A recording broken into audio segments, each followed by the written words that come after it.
The city of Detroit first started deploying emergency medical services in May of 1972. And today, a half century later, Mayor Mike Duggan took time to thank paramedics, past and present, for all of the work they've done. Our Kim DeGiulio takes us to the ceremony where they honored some of the city's most courageous workers. It was a reunion here at the Detroit Public Safety Headquarters as the city celebrated 50 years of Detroit EMS. Thank you for being here with us today. Several medics were honored at this ceremony for their life-saving efforts. Had it not been for the heroic, rapid extrication of the children. And in attendance was a few of Detroit's very first EMTs.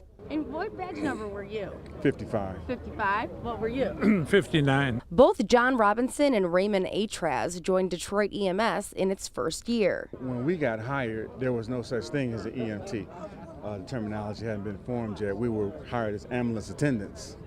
And then within a year of our being on EMS, they developed nationwide EMT requirements. John and Raymond are both Vietnam veterans, which is where they learned a lot of their life-saving skills and brought that courage to the city of Detroit. We joined because we wanted to help people. We like people. We wanted to do what we could for the community. And they each helped their community for over 30 years, retiring in '09 and '12.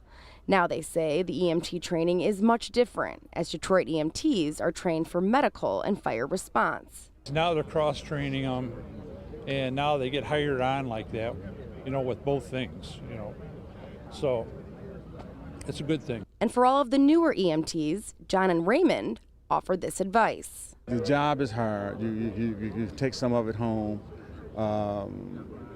You have to try to devise your work life from your home life and continue on as best as you can. Detroit EMS has certainly come a long way in that 50 years and grown with the city of Detroit. In 1972, they responded to 21,000 calls.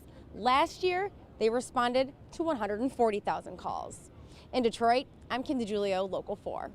Some really interesting little tidbits from that. The EMT had not even, the terminology, not even good history lesson. Yeah. Developed. And by the way, we want to mention, in 1972, the price for a gallon of gas, 36 cents, which translates to about $2.44 in today's money. And that was actually considered high for the time because prices had started rising ahead of the energy crisis that, of course, saw at one time people waiting in line for gas. Interesting.